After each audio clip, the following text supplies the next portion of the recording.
Hey now, we are getting over, and I am the Silver King, Adam Silverstein, here to lead you through these hard times. With your WWE Saturday night's main event, instant analysis. That's right, Getting Over is back once again, and we are here just minutes after the conclusion of the fourth of 5 Saturday night's main events for 2025 to break down every single thing that happened on the 4-match card that included an extremely special announcement for the final Saturday night's main event of the year. Vintage Chris Vanini will be along for the ride momentarily, but off the top, the Silver King does need to remind you that the Getting Over Wrestling podcast is all about Defy. So head over to Apple Podcasts and Spotify. Leave a 5-star rating on Apple. Take a little extra time. Leave a 5-star written review. If you do, we will read it live right here on the show. Also, don't forget to follow us on social media at Getting Overcast. On Twitter and Blue Sky, you get episode drops, news, analysis, highlights. You can send in questions and comments that we will read on the show. And you can vote in pre- and post-show polls surrounding premium live events and specials like Saturday night's main event. Your votes during the show tonight will be factored into our final grades at the end of this episode. Again, Twitter, Blue Sky at Getting Overcast, exactly where you can find us on YouTube, where you can get full-length audio episodes and full-length video interviews, our most recent coming between the Silver King and none other than Natty Neidhart, available on YouTube at Getting Overcast. Now, Vintage, this is the first time you've been on one of these in a while. It feels great to have you here. This is also the first time where both of us have been on with our work days pretty much over, but we're deciding not to crack open a cold one because you and I are both exhausted from the day, and we're pretty much going to sleep as soon as this instant analysis is over. So we're going to put a pin in that. We'll save the cold beverages for the Survivor Series instant analysis next month. Nevertheless, how was your day? You saw a great game live. How was your day, and how are you feeling coming into this show? Well, the other reason I'm not drinking is I'm not done working after this podcast. I may need to pre-write the coaching obituary for Hugh Freeze at Auburn, perhaps. Okay. It's been a long day. I was at SMU Miami. I was there as they won in overtime, stormed the field, the whole deal. I come back. It's been a nightmare of a day watching college football because of the YouTube TV ESPN deal. So you know how welcoming and nice it was to realize all I had to do was put on Peacock to watch Saturday night's main event. It became the easiest thing for me to watch. I know, right? Crazy. They're barely on Peacock anymore. I still don't have the ESPN app. I'm waiting for YouTube TV and ESPN to figure this out so I can not only watch college football, but presumably be able to watch the WWE show as well. But this is why it's good it's still on Peacock. Well, here's some good news. I'll do a little teaser here off the top of the show. Starting on Tuesday, Getting Over, for the first time in our history, will have a presenting show sponsor, and it will ensure that anyone listening who chooses does not have to worry about watching WWE on ESPN or even Peacock. You'll be able to watch on Netflix and YouTube, even if you live in the United States. We'll put a pin in that. We'll circle back to it. But Vintage, while you were watching SMU beat one of my most hated teams, the Miami Hurricanes, Mario Cristobal, one of the most overrated coaches in college football right now, the Silver King was sitting home watching the SEC referees absolutely job my Florida Gators out of a victory against number 5 Georgia. Wish I could say I'm surprised, but of course I'm not. Florida did plenty of things wrong in the game. DJ Lagway, not too thrilled with his performance. But I will tell you off the top, the officiating in that game, you call those plays correctly. The Gators beat the Dogs, give them a second loss. And they're probably still in college football playoff contention, but perhaps at the bottom part of that bracket. I tell you what, the officiating in college football today was probably worse than what we got on Saturday night's main event. And that's saying a lot. Well, I'll tell you what, Thursday night, I watched my Dolphins get screwed out. Probably the worst call of the entire NFL season. And that's saying something because last Sunday was one of the worst calls of the entire NFL season. Officiating in football right now, really in every sport, but especially football, it is at an all-time low, despite technology being at an all-time high. But look, Chris, we're going on a tangent. We're not here to talk about football, and especially not football officiating. We're here to talk about WWE, and we do have a 4-episode card for Saturday night's main event to get into. And you know what? let's not even waste time talking about what we thought about the atmosphere in the show. We'll do that at the end. Let's get into the WWE Saturday night's main event instant analysis, and let's kick it off where the show ended with the World Heavyweight Championship, CM Punk against Jey Uso for the vacant title. Now, like I said, this appropriately ended the show, and it started way slower than I expected. Jey wore a plain black shorts with no logos or anything. Did Uso lose his ring gear in transit in pursuit of a World Heavyweight Championship? He didn't have backup gear. What was going on there? It looked so odd. Punk hit go to sleep real early with Jey rolling outside. So Punk sprayed water on him so he wasn't dead weight. He could put him back in the ring. Jey came back with his sequence of signatures, plus a spear and an Uso splash for a false finish. Punk later came back with a running knee and a bulldog, getting jeers for, I guess, not being the Yeet Man. After a super kick and tope suicida, Jey speared Punk through the timekeeper's barricade. Punk got knees up on an Uso splash, followed immediately with a GTS for a false finish. The crowd completely bought that one. Jey countered a pile driver attempt with Punk's own GTS, but Punk countered a spear with one of his own, perhaps the only spear I've ever seen in professional wrestling worse than the one that Jey delivers. I'm not even kidding. Looked rough as hell. Punk then hit a GTS with Jey bouncing off the ropes in the Seth Rollins type of spot, but when Punk tried to hit a second in succession, Jey fell off his shoulders. They really tumbled to the canvas, and Jey locked him in a sleeper hold as a callback to when he won the title against Gunther. Punk reversed that directly into an Anaconda Vice for a rope break. He went to put it back in. Jey countered into a crucifix pinning combination for a 2.9. Punk then ate 2 super kicks, only to stop a spear with a knee, hitting GTS and the same rebound GTS spot to become the World Heavyweight Champion. When this started, the first 7 or 8 minutes, I was rolling my eyes thinking, oh, this is going to be rough. And then it became clear they were purposely working slow in order to build the extended lead up and the ultimate finish. By the time it ended, this match actually exceeded my expectations more than anything else on the show.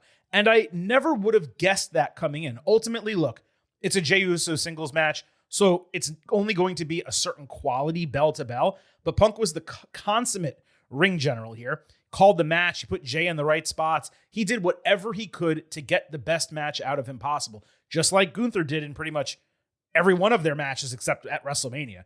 Sure, I would have loved a bit more creativity in terms of the moves. Maybe Jey uses Gunther's powerbomb, Punk hits a stomp or something like that, just to freshen up the repetitiveness of the finisher spam.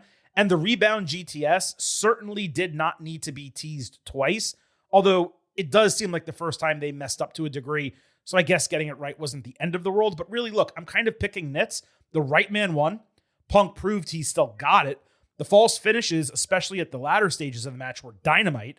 It's just there was way too much of this match that was slow, boring, and poorly wrestled. So I'm at 3.5 stars B. I could possibly go up a quarter star to a B+. I do need to watch this again, but it certainly wasn't in the A range. It was a solid main event that gave us the right champion. And ultimately, at the end of the day, that's what needed to happen here because this was not a planned match, nor a planned booking of Punk winning the title. So my feelings on this match are going to kind of be the whole show, which was just it was a good finish, but this was mostly pretty boring. Mm-hmm. And after the entire go home segment being is Jey gonna do what it takes? Right. We never really got that. Right? You're correct. There was no moment where Jey could have cheated to win and didn't do it and it cost him. They just wrestled and somebody won and that was it. There was no story to the match. I know it was a booking on the fly, but they had 3 weeks mm-hmm. to decide what they would do with this match. And they decided the most boring thing possible. And that spear was the worst spear in the history of pro wrestling for sure from Punk. Jey's looks perfect compared to that. It wasn't even close. And so all right, Punk's champion, and I guess we just do reset. We're not gonna do every single show saying LA Knight should have won, right? But it felt like there was an opportunity to do something fresh and take a chance at a moment in the calendar when you have the ability to do that. And instead they went with the absolute safest thing possible. And all right, like that's it. There's not much else to say about it. Right. Punk was the safe move. It was the expected move. It was the correct move out of these two. But you and I mentioned on the Ultimate Preview and previously as well that if they had strapped up LA Knight here, it would have been fun, different, special, a moment, which WWE loves moments. And you could put the title on Punk if you really needed to at any time going forward. The next Saturday night's main event. You could have done a 1 month LA Knight title run, or I guess it would have been 6 weeks, right? Because the next one's December 13th. And that would have been a huge match, Punk and Knight on that show with John Cena's retirement. I mean, that's really exciting, even if it was a rematch in this type of spot. So look, I'm not going to grade this or judge this based on Knight not being there. But the point that you made about Jay, I completely glossed over. And longtime listeners of this show, no, I don't miss stuff like that. But you're right. On the go home, the only interesting part was kind of Punk saying to Jay, like, are you going to do whatever it takes? And the build up to this, the reason why you and I both kind of stated, even though we don't want Jay in this match, the reason it kind of makes sense is because his individual storyline has actually been the most intricate they've been telling on Raw right now. Obviously with Rollins out. The whole deal with eliminating Jimmy and, getting this opportunity, being selfish. Is he going to be selfish? Might he cheat? Might he do something that good guy, babyface, Yeet Man Jey Uso wouldn't do to try to beat Punk, even if it backfires on him? And they didn't even touch that. And that's actually a much greater disappointment than the first half of the match being slow or Punk's shitty spear or the botched double GTS or whatever the case might be. To your point, for them not to deliver on that, it makes the last 3 weeks, which we were already criticizing, even that less special. And I have no idea what they're going to do on Raw Monday night coming out of this.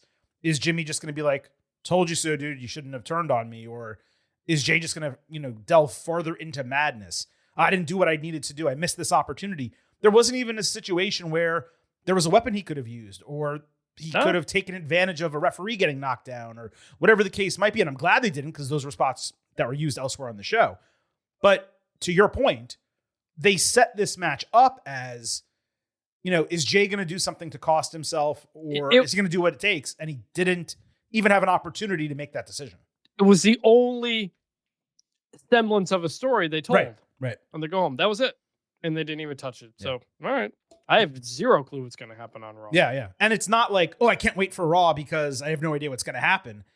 Even though I'm excited for Raw, Raw is the best show that they put on, and it's usually great week to week.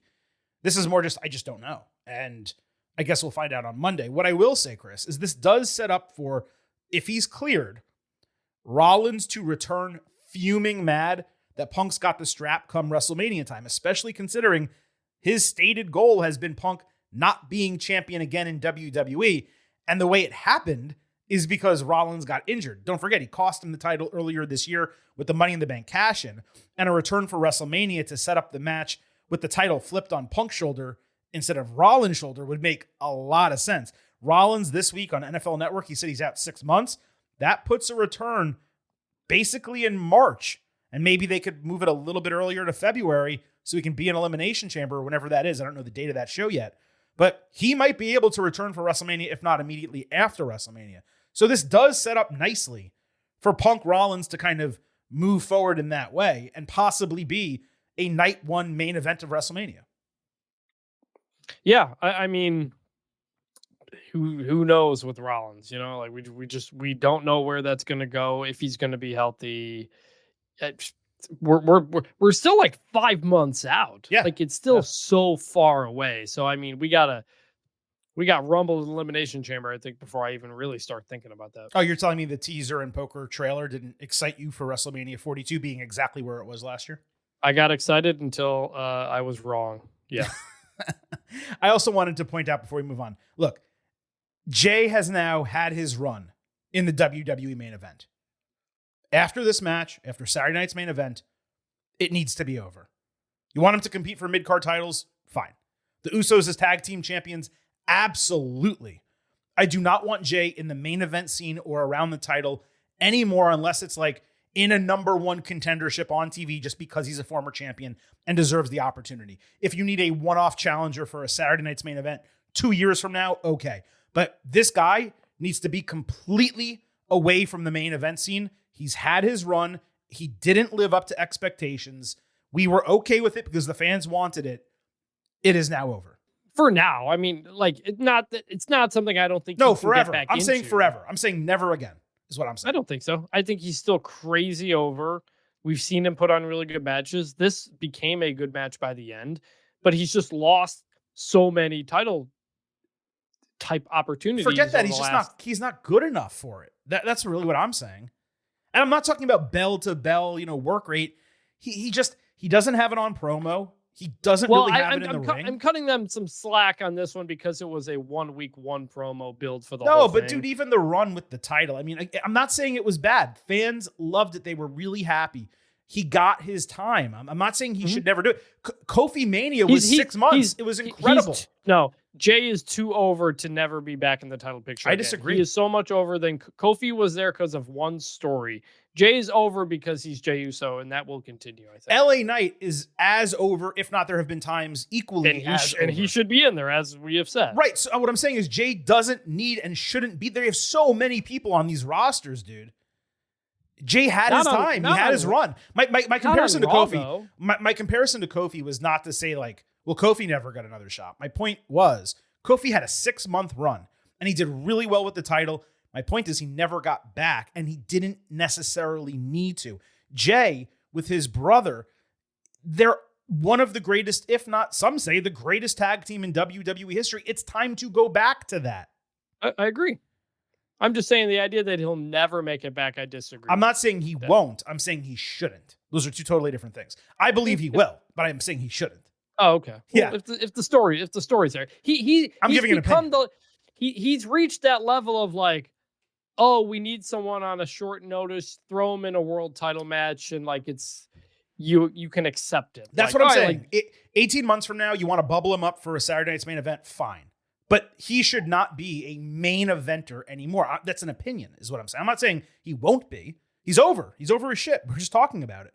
Yeah. I'm just saying he shouldn't be. I don't want him in that position anymore. That's what I'm sure. trying to say. There's plenty of other people I would like to see. That's all. Agree. Now, before we get to the other 3 matches on the card, the Silver King does need to remind you that here at the Getting Over Wrestling podcast, I happen to love the number 5. and I hope you do as well, because for $5 a month or $50 for the entire year, you can become an official Getting Overhead. Just visit buymeacoffee.com/gettingover. Sign up. You'll get bonus audio, the fastest 5 minutes in professional wrestling, instant reactions to every major show, and exclusive news analysis posts every week. Again, it's just $5 a month, $50 for the entire year, and you're getting the extra content. But really, the reason you're doing that is to support the Getting Over Wrestling podcast. And as the Silver King is reading this ad, the Los Angeles Dodgers just hit a game-tying home run in Game 7 of the World Series, top of the 9th. Vintage, your thoughts? As someone who had their bachelor party in Toronto, I'm dying here. Wow, That was tough. that was rough, man. I went to a Blue Jays game on my bachelor. Oh, that's party. awesome. The Rogers Center is awesome, so that's probably a cool experience for you. I'm a Yankees fan. You're a Tigers fan. I don't like the Blue Jays because they're in the AL East, but I will say I'm rooting for Toronto here, so you will get live reaction from Silver King and Vintage as the World Series ends, unless this thing is going 18 innings like it did a few nights ago. Regardless, buymeacoffee.com/gettingover. Please support us. Moving to the WWE Championship that actually opened the show. Cody Rhodes defending against Drew McIntyre. What I forgot to mention moments ago when we started this instant analysis, any additional build for Saturday night's main event that happened on SmackDown, we of course will cover here on the show. So that is exactly what we're going to do for Cody and Drew. Cody entered Nick Aldis's office denying a direct question about whether he attacked Jacob Fatu, saying he had no problem with the match contract as it was written. Drew later told Aldis he similarly had no issues with the contract, suggesting he just relax because he's not going to do anything crazy in the ring. The contract signing was the main event of SmackDown. McIntyre decided not to sign, but Rhodes, in an orange suit and black tie for Halloween, looking like David S. Pumpkins without the logos, he signed immediately. Drew said the contract was lopsided. Aldis claimed it was standard in every facet. McIntyre took issue with Cody keeping the WWE Championship, via disqualification or count out, the champion's advantage. He said it's not fair because if he's at fault, he should lose, just like if I'm at fault, I should lose. Aldis played hardball, saying he would be happy to pick anyone else backstage to take his place.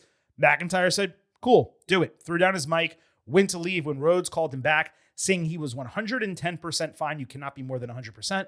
110% fine with losing the title via countout or DQ because he doesn't want an easy way out.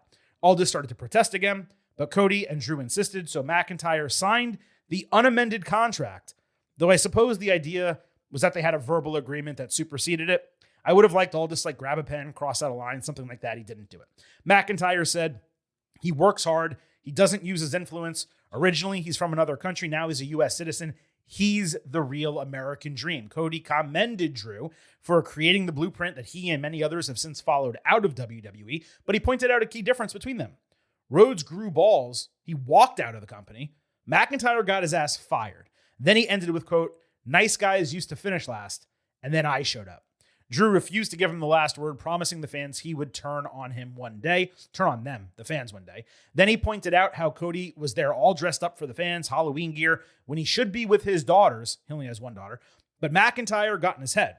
Rhodes tried but failed to use the belt before shoving Aldis out of the way and eating a Claymore. Drew then powerbombed him through the table for good measure, telling Vintage and I exactly the way this match would end. McIntyre swore he would do whatever it takes to win the title, and despite him standing tall in the go-home, I kind of believed what he was saying to a degree. Now, we'll obviously go deeper into SmackDown on Tuesday's show, but this, for me, Chris, was the best segment on the entire episode by margin. It was also the best segment between Rhodes and McIntyre through the entirety of their feud. We're talking pre-WrestlePalooza. They got into the personal story we've been talking about for 2 weeks now. Rhodes was not operating on that weird hair trigger he had the last few weeks. McIntyre did well working the situation to his advantage. It's always nice to see a smart, calculating heel get their way through politics and mind games. And we actually got some meat to chew on during the match. The crowd was not great reacting to pretty much anything on Friday, and it didn't change my prediction coming into Saturday night's main event of Cody retaining, because I felt like the right move would be for this to kick off a heated up chapter that would culminate at Survivor Series. Still, it was super successful and much improved compared to everything else we had gotten from them. Yeah, it was the best you could do in that situation. There's only so much you can go back to the well with these guys, but they found another angle to it about both of them leaving the company and all this and that. But Cody being like, I had balls, you were fired. I guess that's the face thing to say. It is. It is, absolutely. It was another one of those situations where like Drew McIntyre is kind of mostly right. And so I came out of it feeling more empathetic toward him than Cody. So, well, that's what's great about the McIntyre character. He's a heel. He goes about things in a way that a bad guy would, but he doesn't lie. He tells the truth, and you have empathy for him because he has gotten screwed at basically every turn, whether it's been CM Punk, Seth Rollins, referees, Cody Rhodes now. It happens time and again, and you ultimately want to see this guy win, even though he's a bad guy. And I think that's pretty interesting. So Saturday night's main event, it opened with Rhodes, who entered first, probably for pop reasons. McIntyre was second. He halted Lillian Garcia's announce to ensure she called him the real American dream. Drew worked the ref early, given the stipulation of the match. Again, that any DQ or count out for Rhodes would result in him losing the title. Cody inadvertently hit the ref during a count in the corner. Classic WWE style early, with a Rhodes superplex as the first major spot, leading to a longer Cody run with a disaster kick. McIntyre tried to counter a Cody cutter into a blue thunderbomb, but still ate the cutter, which seemed odd, almost like they over-rotated accidentally. After a bionic elbow, McIntyre answered with a spinebuster and a Liger bomb. Drew brought the WWE title into the ring to goad Cody, who caught it on a toss, threw it to the referee, eating a short-range Claymore on the distraction for a false finish. Really nice spot. Cody stopped a Claymore attempt into the announce table, only to get pounced from the apron onto and through the table for a 9 count. I want to say this was the Shawn Michaels Bret Hart spot from Survivor Series, a lot like 1995, something like that. Very reminiscent of that. The referee was in the way as Rhodes was trying to do a top rope Cody cutter. So Cody had to fall down and sell a knee for 30 seconds. That way they can completely reset the spot. The ref nearly got in his way a second time. I shit you not, but he landed it for a false finish. McIntyre accidentally ran Rhodes into the official during a counter sequence, countering a springboard with a Glasgow kiss. He immediately grabbed the title, but Cody ducked the belt shot attempt as Drew went to grab the title after a double crossbody to try to use it again. Cody ended up DDTing him onto the belt. The referee was still down, didn't see it. Mix of cheers and boos to that move. Then he hit Crossroads to retain, as Vintage and I both expected. Now, I've seen this sentiment out there that McIntyre had to win this match or else it would never happen for him, and now he's dead in the water because he lost. As we said on the Ultimate Preview coming into this show, Saturday night's main event, particularly in an opening match, was neither the spot for McIntyre to win the title nor for Rhodes to lose it. If Cody is going to drop the WWE Championship, it has to happen on a major show, a PLE at a minimum, if not a Big Four PLE. And Survivor Series, upcoming next month, is the perfect opportunity to make that change. On this show, in this spot, with this stipulation, it was the perfect finish, in my opinion, to keep the title on Cody and give Drew a reason to get a rematch. I'd have liked an extra Crossroads just because we know one doesn't do it. And yeah, there was a belt shot, but like two would have been nice. Still, Aldis cannot deny what is plainly in front of him. McIntyre got cheated and lost the match due to something that Rhodes did. Plus, as I said this week, WWE was never going to change 3 titles on this show up against college football in Game 7 of the World Series. Now look, if they do not rematch at Survivor Series, then my opinion about the booking of this match and their feud, it's going to be entirely different. People forget the first match was forced onto WrestlePalooza so Cody would just be on the show. And this seemed to get moved from Survivor Series to Saturday night's main event because Jacob Fatu got injured. So WWE had to extend this feud. As long as that third match, really fourth match, happens and McIntyre wins the title, I'm going to be perfectly fine with the way this was booked.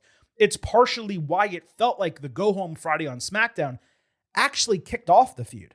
If not, and there's not another match that Drew wins, then yes, I will rant my ass off about McIntyre's booking. But you just cannot separate this match from what seems to be, for me, a clear as day plan. Again, I'm happy to shit all over WWE. I will give you guys a classic Silver King rant if this other match doesn't happen and McIntyre doesn't win the title, because the end of this would be awful if this is it. The match itself was strong but unspectacular. The referee mistake late really took some of the energy out of the bout briefly, but they were able to get it back. It was wrestled in a way that no doubt was provided in terms of who would ultimately win, yet there were enough decent false finishes where you bought into McIntyre's contendership. Cody teasing his heel tendencies, for me, it falls flat because we know he's not turning heel, but I am interested to see if he does lose the title, whether he comes to like an internal reckoning for some of his decision-making recently. But again, that remains to be seen. My overall point, I thought this was well wrestled and booked exactly how it should have been for this show, even if that is to the dismay of others. Borderline B+, but I'm actually going 3.75 stars B+. I'm just so bored of this. Remember how I said on the preview that this was like a less good version of the Cody Kevin Owens feud? Mm-hmm. Well, they did the same Kevin Owens Cody Rhodes Saturday night's main event finish. Absolutely. So like it's in the same year. And so like I'm just like, or I guess it was maybe a year ago. I was going to say, like, yeah. I'm just like, okay, like they fought twice and Drew's complained about the ref twice. Like, it's like, I can't take Drew McIntyre seriously because he loses over and over and over again. And then he complains about the ref again and again and again. And it's just like, God, and that's not Drew's fault. That's the character. That's the booking. That's what they gave him. And I'm just like, I don't want to see this again. I want both of these guys to go do something else. It's just not interesting to me. They will probably run it back at Survivor Series. And if Drew finally wins, I'll probably come back around and say like, okay, fine. All right. I'm okay with it. But right now, I'm not interested in seeing this anymore. Yeah, that's a completely fair opinion. I mean, I think we're looking at it from the exact same angle. You're being a little bit more pessimistic on it, and I'm being a little bit more optimistic on it, just because it seems to me pretty clear the way it's going. I'm not going to obviously repeat everything I said, but it would legitimately shock me, knowing the way McIntyre is seen internally in the company, thinking ahead to what should be happening on the road to WrestleMania. The fact that Cody just won the title back at SummerSlam, and he held it for an entire year beforehand. I just cannot imagine WWE having Cody take this title into WrestleMania again. I don't see how that could be the idea. And if it is, then okay, man. Like, his opponent better be Randy Orton, or it better be someone that is immensely compelling. Because like on the roster right now, dude, I don't know who they would put with Cody in a WrestleMania main event other than Roman Reigns, which they obviously should not do again. CM Punk, who's a champion on the other brand. Brock Lesnar, which heaven forbid, I apologize for even putting it out there in the universe. Sami Zayn, babyface versus babyface. It could work because Sami's over. I don't know that he would get universally cheered against Cody, and I don't think you want that 50-50 booking either. So I think he cannot go into WrestleMania as champion. It needs to be McIntyre, and that's why I believe it's going to happen at Survivor Series. Like, it might, but has McIntyre won a single, like, meaningful match this year? I know they won the tag team, celebrity deal. He has not. But like, his whole year has been jobber to the stars. Yep. Like it feels like ever since he re-signed with the company, like that's all he's done. And I like you have to think, all right, it has to be for something. He has to just be taking loss after loss after loss for something. Right. And maybe that comes. But at the moment, I just don't like it. I would like him to get reset. I'd like Cody to get reset. I just don't know how you can reset him without giving him the championship. How can you, like, what's he going to do? We're going to go what? Another month of Drew McIntyre complaining about the official, and Cody says, fine, you got your rematch. Well, like, my bigger problem is what's the rematch, right? Because it's Survivor Series. It'll be their fourth match. Okay, by the way, fine, but I mean, I said that earlier, but I don't count the bullshit on SmackDown 2 weeks ago. I mean, it counts. It was a no contest. It was bullshit. I mean, sure, you can count it, but like, it wasn't a real like title is on the line. Oh my God, it might change. But here. it was like, but it was Drew complains, Cody gets mad, and he gives in. No. Again, it's the only. No. That was not the booking for that. No, the booking for that was Jacob got taken out. Drew said, "Cool, I'm number one contender," and Cody started yelling at him. He went from 0 to 60 crazy at Drew, assuming he was the one who attacked him. That was different. You got to be fair and accurate here. That's. I'm just saying it's Cody just gets angry and then gives in to give. Yeah, that was terrible. I mean, we said it was terrible. That was horrendous. And that's what it's going to be again. I can't imagine. See, I think McIntyre has a clear case for Aldis. My bigger problem is this show is going to have 2 War Games matches. When you want to set up a situation where Cody can't DQ, can't get counted out, you have to have a winner. The way you book that is Hell in a Cell. Like, that's the answer to that, right? So unless they do, I don't even know, falls count anywhere, best 2 or 3 falls, they'd have to do something like that. And maybe they do, but I am a little bit concerned because that show does have 2 cage matches that I don't know that they're going to have a stipulation for the Cody situation. And if so, maybe that match doesn't happen. And maybe I do get to do a huge rant on WWE for this. Yeah. But Chris, I just got to tell you though, the way McIntyre has been booked, the only thing that makes sense is him winning the title. If not, then they've just killed this guy. They have. Yes. Agree. Yep. That's my problem. Yeah. But again, I'm a little bit more optimistic. You're a little bit more pessimistic. We're going to put a pin in it. We'll circle back this coming Friday on SmackDown. We'll see what they do next. We'll talk about it, not this Tuesday, but next Tuesday on the Getting Over Wrestling podcast. And then we'll figure it out from there. We still have 2 more matches to discuss, though, from Saturday night's main event.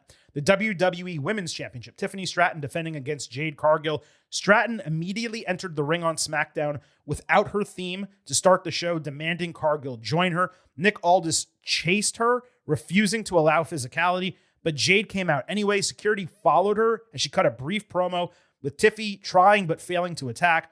Both completely botched their scripted lines, despite them only having 2 sentences worth each. Chris, this segment was simply terrible. I'm not going to waste any time going over what the lines were. There was 0 juice to it. It's like they did a pull-apart brawl without the brawl. And every ounce of Stratton in this segment screamed heel even though she was a babyface. Stratton later sold her injured left leg when Kiana James talked shit in her face. Julia doubled down that Stratton would be losing her title. So it basically was being given to us. We were being hit over the head with the fact that she was going to drop her strap and then move into a mid-card feud whenever she comes back to television. That's what I took from it. But Chris, that opening segment on SmackDown, it was terrible. Come on, Oos. It's a joke, right? It's a joke, Oos. You ribbing me? Block at 0. Laffy Taffy time. Taffy time. I mean, how do you get that wrong? How like like Halloween candy? That's what was on her mind. Oh my God. You have any thoughts or do you just agree? Yeah, nothing. All right, so this was second on the card. Stratton, while selling her knee, insisted to Aldis backstage that she wanted to wrestle and defend her title. It was less convincing than it should have been, but far better than her SmackDown promo. Tiffy sold the knee further on landing seconds into the match, so Jade focused on it, kicking it out. Then she booted Stratton in the chest, chokeslammed her, hit a pump handle flip over slam. Tiffy fell on the ropes due to her knee, with Michael Cole botching the name of her finisher. Stratton avoided Cargill into the steel steps in a repeat of the spot that busted open her head. Tiffy came back with a swanton bomb, but Jade answered with Eye of the Storm, 3 fall-away slams, a Liger bomb, and 2 power bombs. That got the crowd going, and she followed by lifting Stratton for Jaded and the definitive win as the new WWE Women's Champion. I'm extremely mixed on this match booking, primarily because we have seen them wrestle twice previously, and they were 2 of Jade's better singles matches in WWE. There were 2 options when it came to crowning Cargill as champion, and we knew that was going to happen here. Make her look dominant, or allow her to prove that she was the better woman against a champion who had only lost once so far in 2025. WWE went with the former. I personally would have done the latter. You ideally want someone's first major championship to be a moment, a culmination of a hard-fought match, unless they're brand new to the product and you're trying to make a huge impact. Jade's been there for 2 years. Giving Stratton the knee injury, that was a huge out that she simply did not need as a 26-year-old going up against a monster like Jade. It was the worst of their 3 matches, and ultimately, while Jade looked strong coming out of it, as a viewer, I don't necessarily believe in her any more than I did coming in. If this had been booked with her actually beating Stratton in a mostly even match, but she won up at the end, even if the knee came into play late, that to me would have legitimized her more. I'll say, 2.75 stars, C+.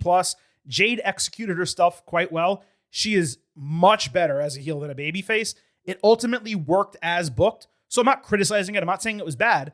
I'm just saying I would have done it differently. Yeah, like it was fine. But like it was weird to even have, Tiffany like going into the match. They were like, she's got an injured knee, by the way. They really like gave her an out before we even got there. And then Jade wins and Cole goes, Jade Cargill's now a household name. And I'm like, I don't think so. And this isn't the thing that did it. Right. Right. With the second match of a Saturday night's main event. Sure.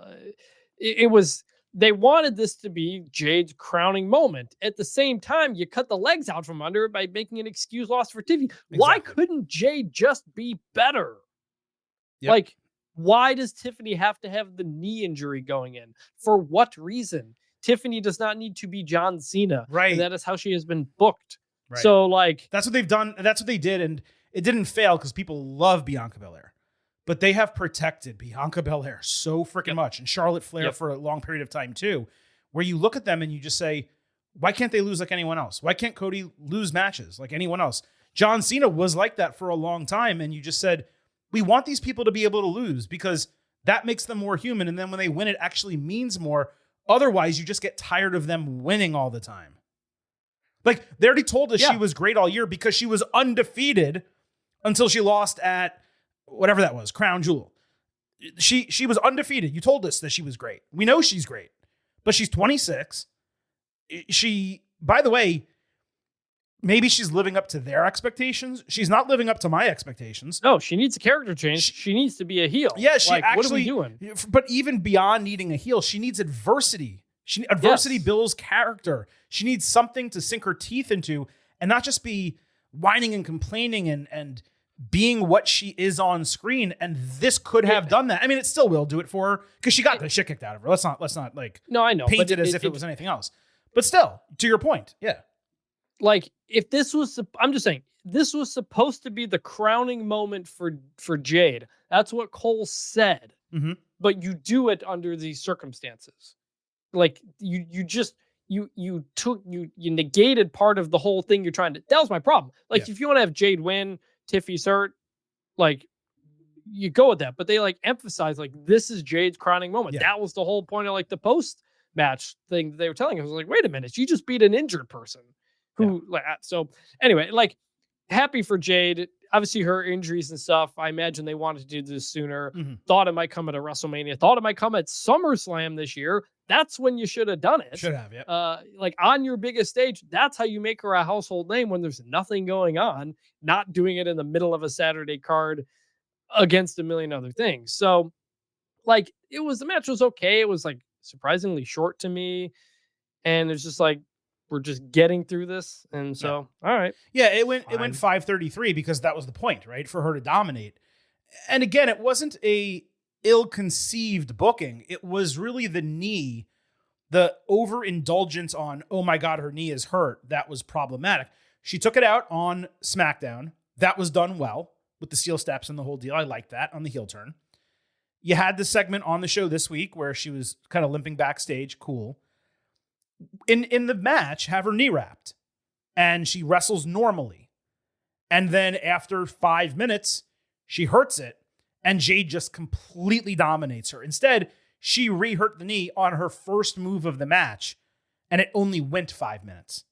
And I think that was the misstep is if you want Tiffy to look strong, then have her wrestle well and then give her the knee injury or the reoccurrence of the knee injury if you want to give her an out for losing. Don't have her come in, I'm a limping babyface champion. No one thinks of her that way. Like that's the biggest problem. She is such a borderline babyface that you don't have sympathy for her because of the knee. If this was Lyra Valkyria coming into the match with a knee, you would go, oh man, Lyra, man, she's so gutsy doing this. And oh man, she got beat, but that's so unfair to her. You don't have emotions like that for Tiffy. Tiffy's kind of an ass. She's kind of a bitchy baby face. Like there's nothing to really like about her in the role that she's currently in other than people enjoy that she's pretty and that she says Tiffy time. That's all there is right now. She is a great wrestler in ring. She has an opportunity to be a legitimate WWE superstar atop the division, but she is not anywhere close to that right now. And she had way too long of a title reign. To your point, they should have changed this title at SummerSlam. One other thing I did have to say about this before we move on, the real problem, Chris, coming out of this match, it remains the SmackDown women's division. There are no believable babyface singles competitors on that brand to challenge her. Literally none. Alexa Bliss and Charlotte Flair, they have been entirely in the tag team division. You cannot rematch Stratton in this spot. I have no idea what they are going to do for Jade now.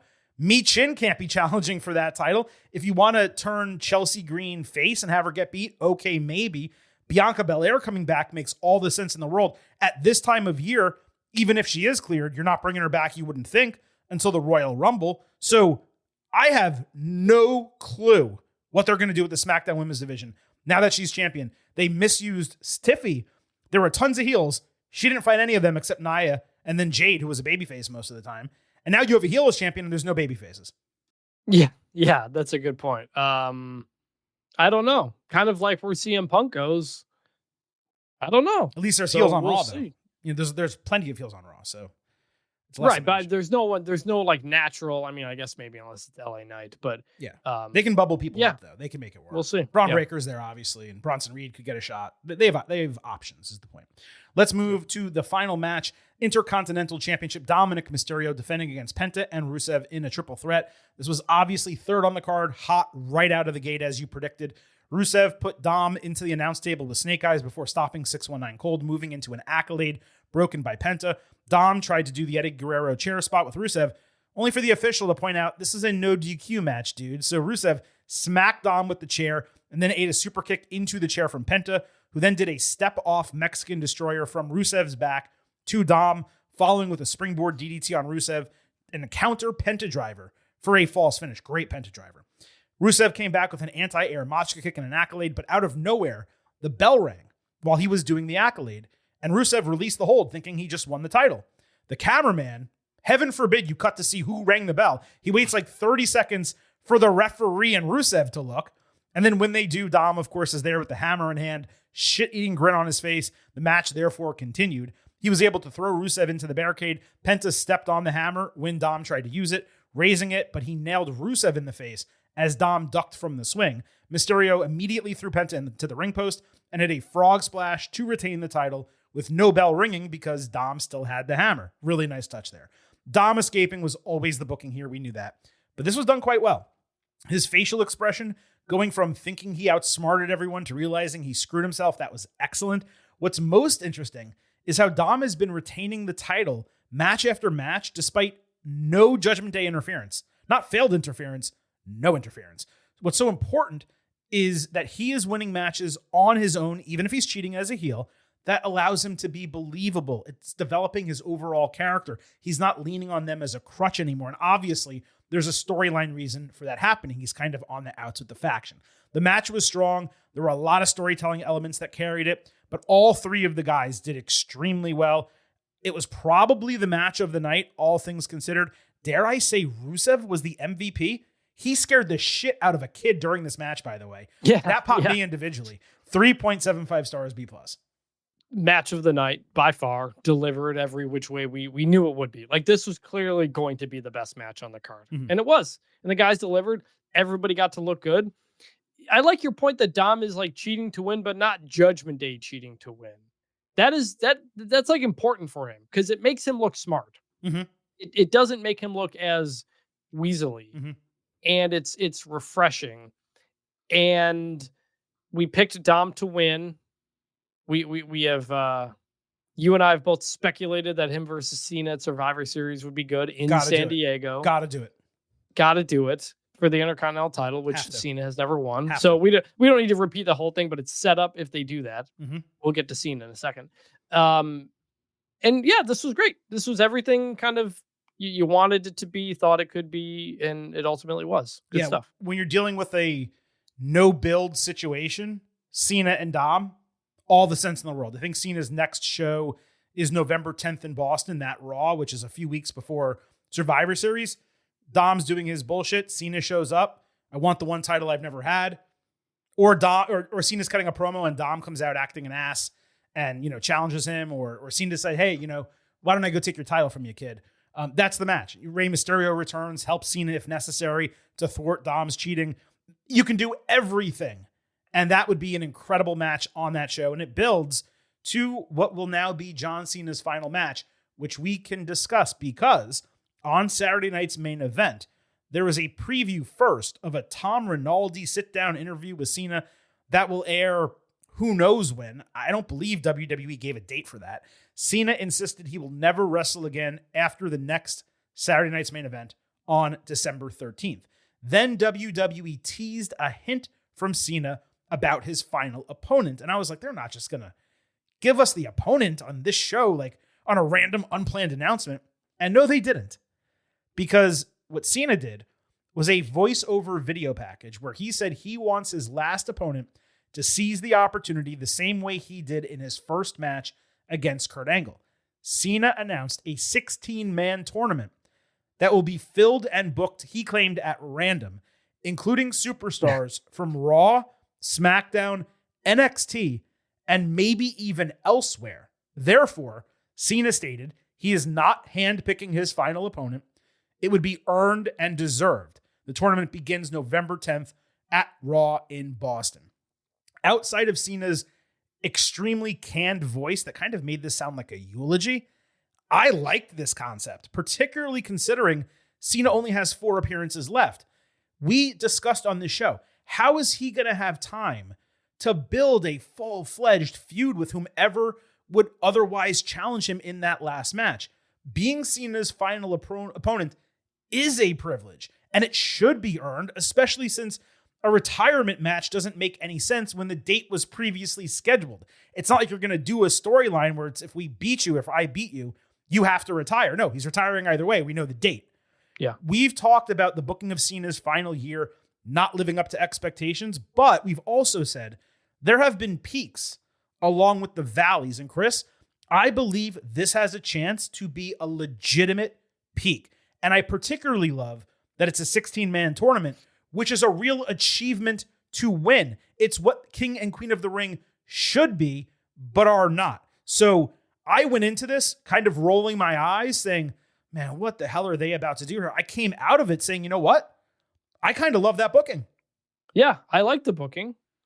It makes it more interesting. It gives us stuff to build up to, even on presumably weeks that Cena may not be there.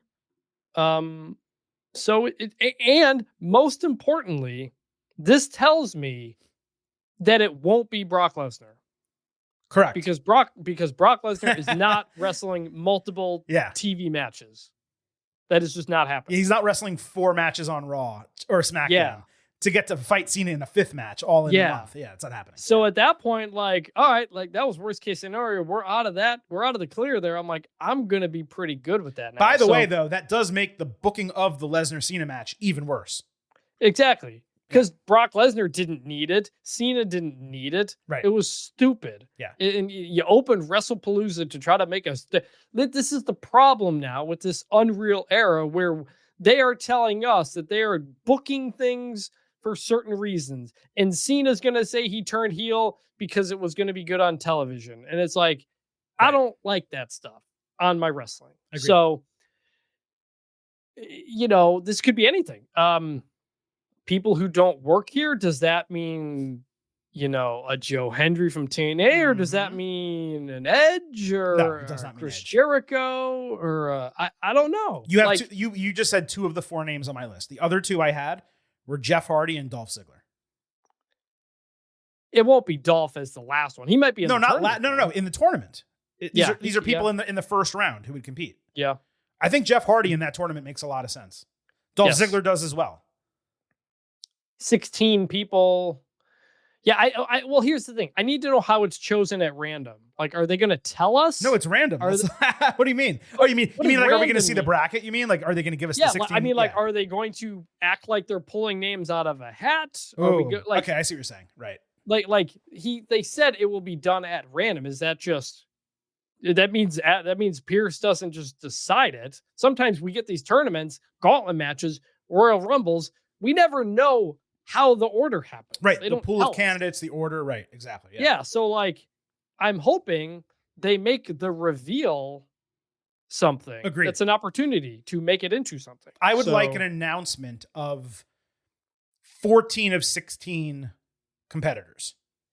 And I would like the matchups to be announced and chosen on Raw live or over a 1 or 2 week period. So you're anticipating some of these matches. Oh my God. LA Knight against Carmelo Hayes. I just pulled that out. I know that's not the most exciting. LA Knight against Randy Orton, or whatever the case might be. I don't want it to be a situation where it's like the US Open Challenge, where it's like, okay, we're going to do the John Cena first round match and we don't know who's coming out, and they just bring 2 people out. Or Adam Pearce gets on Twitter Monday afternoon before Raw, or I think he does them Sunday. He does those video messages where he announces Please don't what's on do Raw. it like that. And Adam Pearce is like, in the first 2 first round matches for the John Cena retirement match tournament, it's going to be this person and this person and this person and this. They cannot do that. They have to make this a big deal. And you're right. They need to make the reveal of not just the competitors, but the actual matchups super interesting. We got asked, I don't have the username in front of me. I apologize. One of our listeners, though, did send in a question. He wanted to know initially, now that we know that this is going to be a tournament deciding this. Actually, I have it right here. Jonathan P. at Johnny5Alive7, Jonny. He said, who do you guys think will be John Cena's final opponent? So before we know the brackets, before we know anything else, Chris, I have 2 names. And they're the only ones to me who really make sense. Excuse me, I have 3 names. I'll whittle it down. The 3 names I have that make the most sense are Gunther, Braun Breaker, and Obafemi. You bring up Obafemi from NXT, you put him in this tournament, you have him win 4 matches, and then beat John Cena. He is cemented. And you and I both agree, and I'm speaking for you here, Obafemi's the future of WWE. He's a main eventer. He's a WrestleMania main eventer. He's Roll everything they could possibly want. The former Alabama thrower. Is that correct? Shot put thrower. Yep. Shot put thrower. Braun Breaker obviously is in that same vein, already on the main roster. If you're not going to give him the title, or even if you're going to, let's say at WrestleMania, having him beat and retire John Cena going through this tournament makes all the sense in the world. And then Gunther is the guy in terms of dominant WWE champion, former champion that is currently on this roster. He's probably the least exciting of the three, but he's also going to give Cena the best possible retirement match. So I lean Gunther for that specific reason. You don't just want the retirement match to be putting someone over. You want it to be memorable. And the singular most memorable match that WWE could put on in terms of quality, where Cena goes out on his back, leaves everything out there in the ring, it's Gunther. Does Cena need to lose the match? He does not need to lose the match, but he will lose the match. I think despite, Cena's career of not putting other people over, the way he's speaking about all of this, I'm not going to go back on my word. I'm not going to have another match, all this type of stuff. I think he knows he needs to go out on his back. Do it the right way. I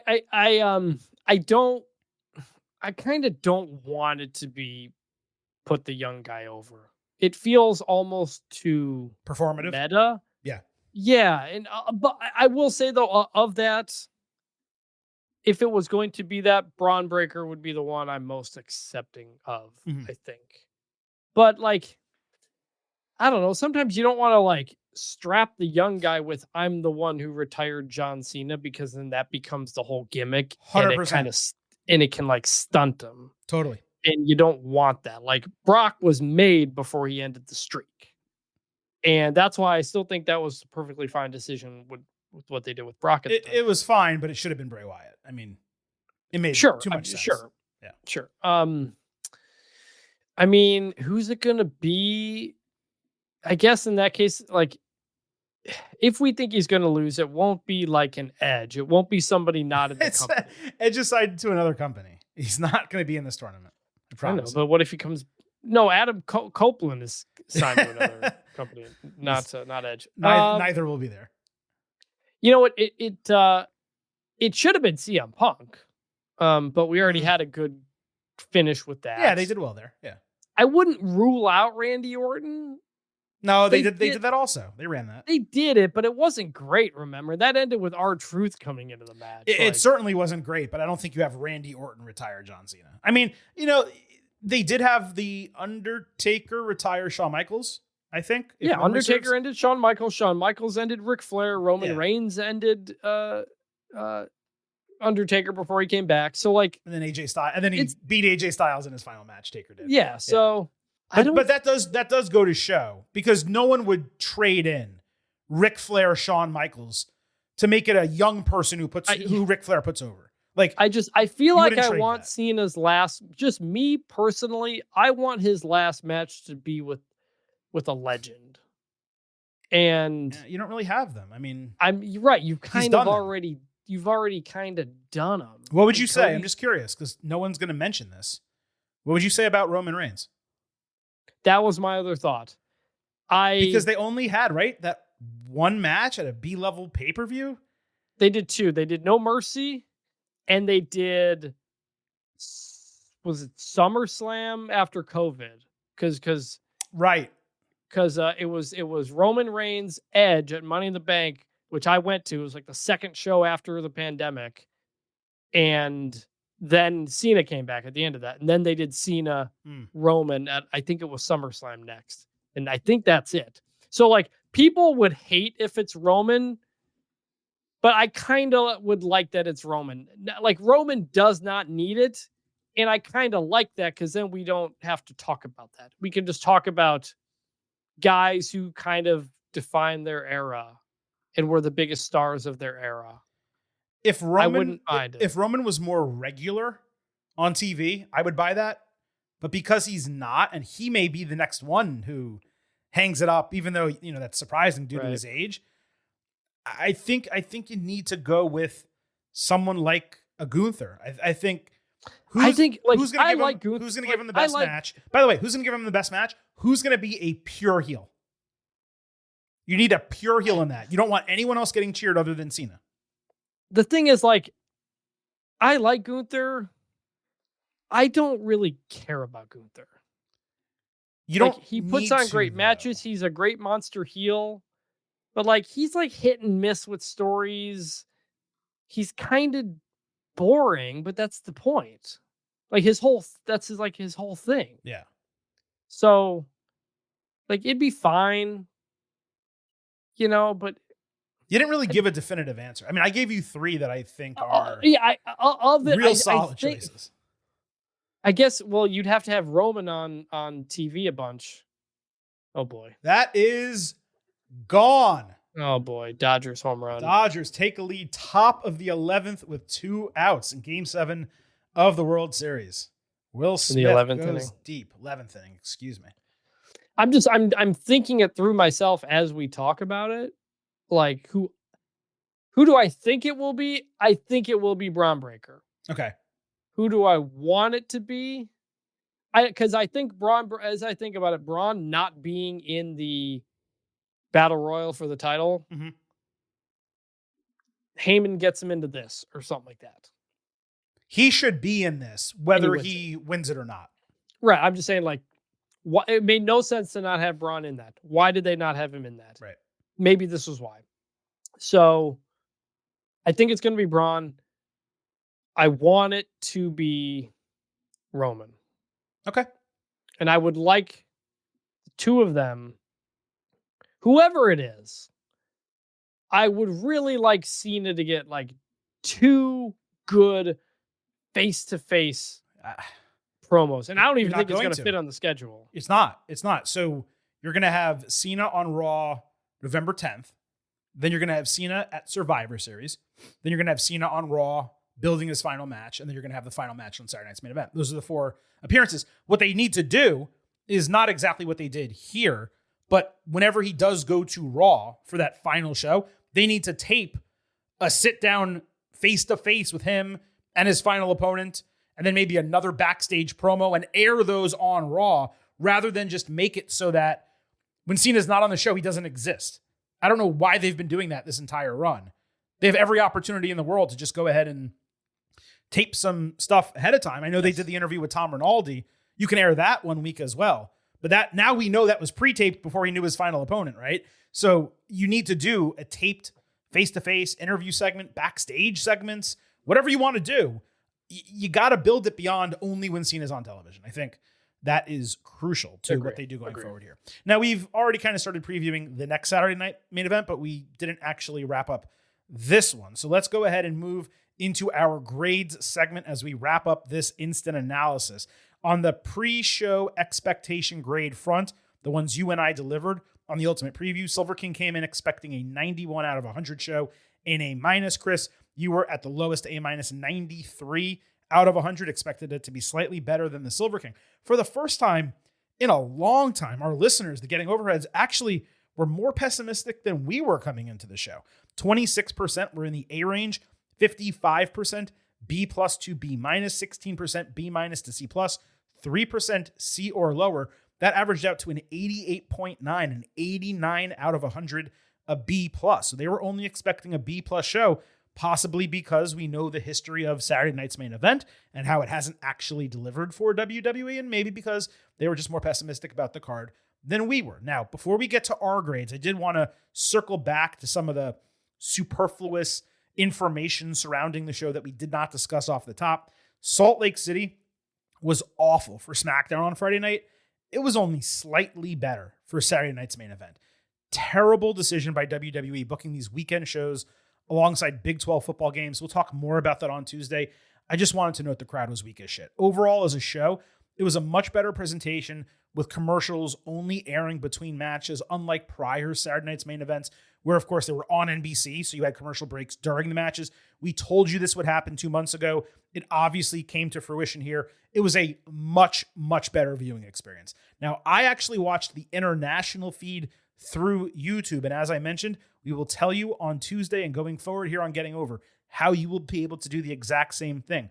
There was no difference in the broadcast. It was just empty commercial breaks as opposed to there actually being commercials. No video packages, nothing like that. But the show flowed so much better. So overall, Chris, I enjoyed the presentation. I liked the new set that WWE brought out. I think it's because they didn't sell as many tickets, so they were able to do a larger set. It's vertical, and it looked really cool for a SmackDown with the Halloween theme. It looked really awesome for a Saturday night's main event as well. So I thought they kind of nailed that again, and that was my final take on the show overall before we actually get to our final grades. What did you think? They didn't have the narrow walkway. They ring, used right? the steel barricades, but it was not as narrow as it has been in the past. That was the thing that really made Saturday Night's Main Event stand out. It feels like with every show, it feels less and less vintage. It does, yeah. Well, don't forget, there was no Joe Tessitore and no Jesse the Body Ventura here. So they really didn't have that vintage aspect going. It barely felt like a Saturday Night's Main Event. Vintage, as always, when we do this final grade segment here on the Getting Over Instant Analysis, you have the opportunity to go first. What was your final grade for Saturday Night's Main Event? B, 85. Okay. Would have been a B. It would have been lower. Would have been a B minus, almost a C plus, if we didn't have so many titles on the line. Like they were meaningful matches. That's always my thing. Are important things happening? And important things did happen. But the show itself was a bore. There was 1.5 matches that I was like really into. The Intercontinental and the back half of Punk J. The rest of it was just not great wrestling, not much storytelling, just things that were happening. So I'm it's only up to a B because they were meaningful matches, title changes, titles on the line, that kind of thing. And that matters to me. But the show itself, just not exciting. Yeah, I completely agree with you. There was just a lack of energy and excitement. And I do wonder how much of that was specifically the audience not getting up as loud as they could have and maybe should have in some respects for some of the sequences and stuff. There were segments in the Cody Drew match, the referee botch in the corner, the Jay Punk match, multiple spots, but certainly the double GTS situation that were just clunky and those didn't flow well. You know, that you can make an argument that while the CM Punk Jay match was rough around the edges, but it came through really strong in the finish, you can make an argument that for a show like this, if you're going to decide the World Heavyweight Champion, you should have put on the best wrestling match possible with people who could legitimately be contending for the title. So maybe you put just CM Punk against another person on the brand who's a better wrestler, maybe a Braun Breaker potentially, right? Just bell to bell, something that would be more exciting than this was. It was the main event and it was for a vacant championship. Drew and Cody, it pushed the feud forward, I hope, or it buried McIntyre to a degree. I don't mean buried like he was booked to be buried. I mean him as a character wouldn't have main event, potential going forward. If they're not going to book it that way, they would kind of crush him, is really a better word than bury. So we don't know what that's going to be. Jade and Tiffy had potential to be great for a match between them, but we didn't get it, even though we've seen both of them wrestle better. And the Intercontinental Championship was very exciting, but it also didn't have a title change. We knew exactly what was going to happen. And any of those matches that we saw on this show could have main evented Raw or been the mid-show main event. And we would have said, hey, pretty damn good, interesting match. The problem was all 4 of them were on a special that were grading, right? Yep. And there was nothing in between, like the Joshi storyline with Rhea Ripley involved or any of the other things that are great about Raw to kind of fill in those gaps to make a great episode of television. If these were the 4 matches on a Raw and you had really good storytelling around it, we go, wow, that's probably an A episode of Raw. Really, really good show. But that's not what we got here. We just got these 4 matches in a vacuum. And while there were 2 title changes, both of them were completely expected and they went to the people that we knew they were going to. I completely agree with your grade. I know we're usually similar with a letter standpoint, but maybe we're, a point or 2 apart. No, I think you nailed it. 85B. A very average show that accomplished some plot points, but really was not that entertaining and could have been far better with a couple significant tweaks that were entirely possible based on what they did. Not doing the Jay character story in the main event that you pointed out actually brought me down. I was going to give this an 87. I thought it was like good enough and it got the job done. But that whole thing with Jay, that actually took me down. So no, I'm with you. An 85 out of 100. This was a B show. There have been better Saturday night's main events that were just more entertaining with more boisterous crowds. And there have definitely been worse ones, but this just was okay. And in terms of our listening audience, the Getting Overheads, you had the opportunity to vote on Twitter at Getting Overcast. 10% of you were in the A+ to A range, which just leaves me wondering, what show were you watching? Now, 43% A- to B+, 39% B to B-, and then 8% C+ or lower. That averages out to an 86.6 out of 100. So an 87, it does round up to a B+. So this was slightly lower than your expectation, all of you listeners, by 2 points. 6 points lower than mine, Chris. 8 points lower than your expectation. And I think that's fair because you and I got ourselves hyped up a bit on the Ultimate Preview. We're like, you know what? This is only a 4-match card, but man, these matches are really strong. And the Dodgers have just won the 2025 World Series back-to-back champions. What a heartbreaker, dude, for the Toronto Blue Jays, who just had an incredible season, incredible run in the playoffs. They were up, I want to say 3-2 in this series, lost back-to-back games just to give it up to the Dodgers. They had tying runs on in game 6. They get that double play. They had the tying run on third here. They give up the double play. Yeah. They had so many chances to win this and they couldn't. Yeah. Man. It is really rough. And that play at the plate in the bottom of the 9th was an all-timer. We did pause the show. Just I'll break the fourth wall a little bit. We paused the show because it was bottom of the 9th. There were men on, and Chris and I were like, we just got to see this. We didn't know if we were synced up. We didn't want to ruin it for each other. There were 2 incredible plays in the 9th inning where if you would have heard us, you would have been laughing at the way we were acting when that was happening. But man, what a disappointment for the Blue Jays. You got to feel for them and their fans. Any Canadians listening to the show, we feel really bad for you. Damn.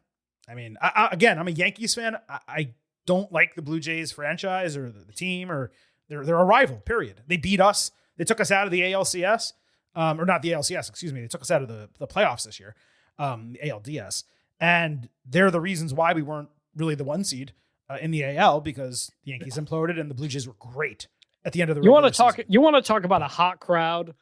That 3-run home run, insane, early in Game 7, Bo Bichette. Yeah, that is the loudest I've ever heard a baseball stadium. That was crazy in my life, and I feel so bad for those fans in Toronto. 14 left on base for the Blue Jays, losing in 11 innings, the second extra inning game in the series. That 18-inning game was crazy. I stayed up for that entire thing. It was nuts. So did I. Yeah. But yeah, I mean, the Tigers are my team, but you know, I am part Canadian and been up there. Man, I want to hate the Dodgers, but like I don't. They're not really a heel, you know? No, they're heels. First of all, they're definitely heels. But I respect like the ingenuity of building the roster the way they have, and being smart enough to say, you know what? The ingenuity of paying $700 million. Oh no, of deferring Ohtani's salary, and no. That's the heelest part of it all. And the ingenuity of realizing, this is what I was getting to before I was so rudely interrupted. I know I interrupt you all the time, so I'm just joking.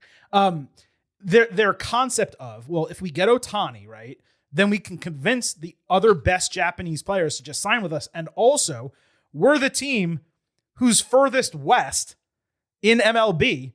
So we're the perfect landing spot for these Japanese players to be closest to home that they possibly could be. There's tons of people who fly back and forth between California and Japan. Literally, like all the dudes in AEW, like the Young Bucks and Kenny Omega, all those years, I think Kenny lived in Canada, but the Young Bucks and a lot of the other ones lived in California. They'd go back and forth when they were working New Japan and vice versa. It's really kind of taking that general concept of saying, hey, you guys can, in the offseason, go right home. You don't have to take a 18-hour flight. You just go right back to Japan, but come here and let's win championships. And by the way, we'll pay you a lot more than they would in the Japanese leagues. And that's the ingenuity. I think that's genius. But you know what? The Dodgers winning this is Cody winning today again. Just Cody wins again. Of course he does. Even if it ends up being a great match, it always ends with Cody Rhodes winning. This was a great match, though. I mean, like this World Series was way better than the Cody. This was way better as a World Series than any of Cody's matches this year, with the exception of the John Cena match at SummerSlam, which I would say was equal. That was fantastic. Yeah. All right, folks. Look, that's your MLB analysis from Vintage and the Silver King. If any of the play-by-play folks that we have interviewed on this show happen to be listening to this episode, which I don't know that they will, as I've said many times, time and again, every time I've interviewed them, I've said this to you, I've said this in my personal life, no tougher job in sports communication, sports journalism than play-by-play for any sporting event for the most part. I mean, there's some where I could say it's perhaps not as difficult, tennis and some other ones. But in any other sport, it's extremely difficult. And there was my audition tape. So hopefully I did a decent job calling that live and talking to you as the color guy here on the show. So that is, again, your World Series instant analysis, your WWE Saturday night's main event instant analysis. Just to recap, an 87 from the listeners, 85s from the Silver King and Vintage Chris Vanini. We're going to be back on Tuesday talking all things WWE, the rest of what happened on SmackDown, everything from Raw, maybe some second look notes from Saturday night's main event. I kind of doubt that will be the case. Then Thursday on the show, of course, we will talk NXT and AEW. There's a ton of special shows between NXT, AEW, and WWE all coming up before the year is out. We're also going to have a few special editions of the Getting Over Wrestling podcast. We will have the 2025 year in review, a fan favorite episode. We will also have the 2025 Getting Over Awards, aka the meaties. We will have a John Cena retirement special. The Silver King has a couple interviews lined up. If this is your first time listening to the Getting Over Wrestling podcast, hit that subscribe button.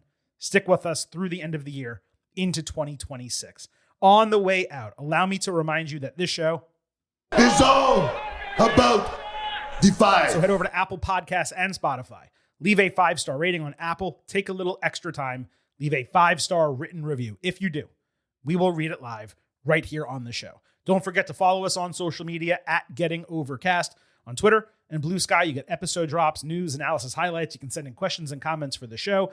And for premium live events and specials, you can vote in those pre- and post-show polls exclusively for that on Twitter. Of course, on YouTube, when you subscribe over there, you can listen to full-length audio episodes and watch full-length video interviews. The latest this week, the Silver King sat down with Natty Neidhart. And lastly, do not forget, I happen to love the number 5. Hope you do as well. $5 a month, $50 for the entire year. You can become an official Getting Overhead. Just visit buymeacoffee.com/gettingover. Sign up. You'll get bonus audio, the fastest 5 minutes in professional wrestling, instant reactions to every major TV show, and exclusive news analysis posts every week. It's just $5 a month, $50 for the entire year. I know times are tough, but we are a free show and we would greatly appreciate your support. Again, you can do that at buymeacoffee.com/gettingover. I tell you what, I'm looking at Freddie Freeman with his Roman Reigns teeth right now, and I take it back. He's a heel. They're heels. Of course they are. The whole team's heels. F them. All right, that wraps up this show for Vintage Chris Vanini. This is the Silver King, Adam Silverstein, signing off, leaving you with just 3 final words. Bye for now.